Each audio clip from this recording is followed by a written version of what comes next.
Hello everyone. I hope you all are doing good at your home.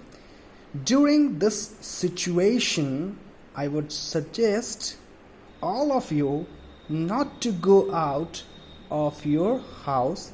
Just stay at your home and study. So, I will discuss chapter 1, naming our earth. It says earth is unique among all planets. Planets are heavenly bodies that move around the sun. So, of 8 planets, earth is the unique amongst that. Okay, and planets are basically heavenly bodies which move around the sun. Earth is considered as third planet from the sun. यानी कि हम पृथ्वी को तीसरा planet के रूप में consider करते हैं. Basically, it's a huge ball. When we talk about its size, it is like a huge ball with plenty of water and some land masses. यानी कि पृथ्वी पे बहुत सारा पानी का सोर्स है और यहाँ पे जमीन भी काफ़ी मात्रा में है. It is covered by a layer of air called atmosphere. So, जो हमारा पृथ्वी है वह ढका हुआ है एक लेयर से. उस लेयर को बेसिकली हम लोग एटमॉस्फेयर कहते हैं.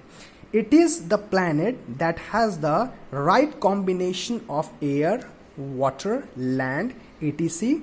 to sustain life.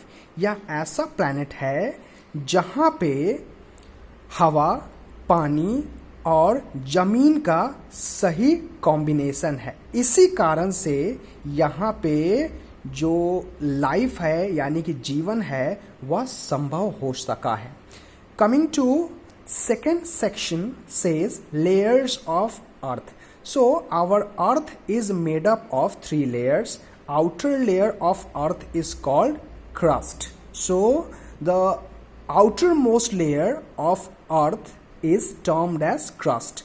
Under the crust lies the mantle. So it is the mantle which lies under the crust. And it is nothing but made up of hot molten rocks.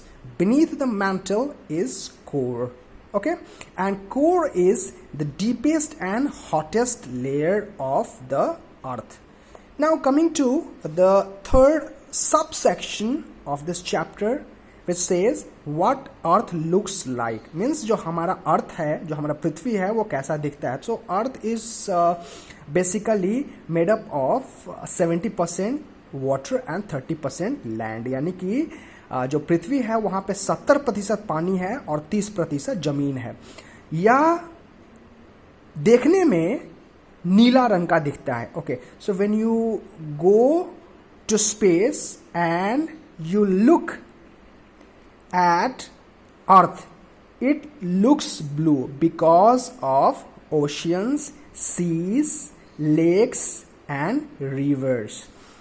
Brown because of land. Okay, it looks brown as well because of availability of land, and white because of cloud covering when seen from space. Like I said earlier, there are 7 land masses on the earth called continents.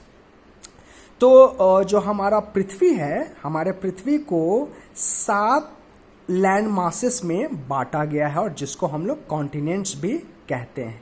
बाकी जो part है पृथ्वी का वह पानी से ढका हुआ है. Different land forms are founded on the earth such as mountain. और 7 जो कॉन्टिनेंट्स हैं जो कि लैंड मासेस तो हैं ही, उसके साथ साथ में और भी अलग अलग लैंड मासेस है. So there are other distinct land masses found on the earth such as mountains, hills, valleys and plains. तो यहाँ पे डिफिनीशन दिया गया है माउंटेन, हिल, वैली और प्लेन का. So I will define firstly mountain. Very large elevated earth surface with pointed and sharp top. तो जो माउंटेन होता है, ओके, उसका जो सरफेस है वह एलिवेटेड होता है, ओके, और जो उसका टॉप है, ऊपर वाला जो पोर्शन है, वह काफ़ी पॉइंटेड होता है और शार्प भी होता है, यानी कि नुकीला होता है, राइट. और ये काफ़ी कठोर भी होता है, इसीलिए इसको माउंटेन कहते हैं. अब रही बात हिल की. So what is hill? So hill is basically raised area of land. जमीन का बेसिकली उठा हुआ भाग है जो कि ऊंचा नहीं होता है, okay, and steep as mountain, यानी कि पहाड़ की तरह ऊंचा और स्टीप भी नहीं होता है, ठीक है, यानी कि ऊंचा और बहुत ढलाव नुमा भी नहीं होता है, ठीक है. उसको हम लोग क्या कहते हैं? हिल कहते हैं. Now coming to valley section. Low land between hills and mountains, यानी कि हिल और माउंटेन्स के बीच में जो जमीन होता है, जिसकी गहराई नीचे होती है, यानी कि जो नीचे वाला जो जमीन होता है उसको हम लोग बेसिकली वैली कहते हैं. उसके बाद आ जाते हैं हम लोग प्लेन के बारे में. So what basically plain is? Plain is large area of flat land, okay. Flat land means समतल जमीन, okay, that is called large area of flat land. Okay, so this is all about this chapter. In my next video I will discuss next subsection, that is rock and soil, water, air around us. So this is all for today. Thank you. Take care.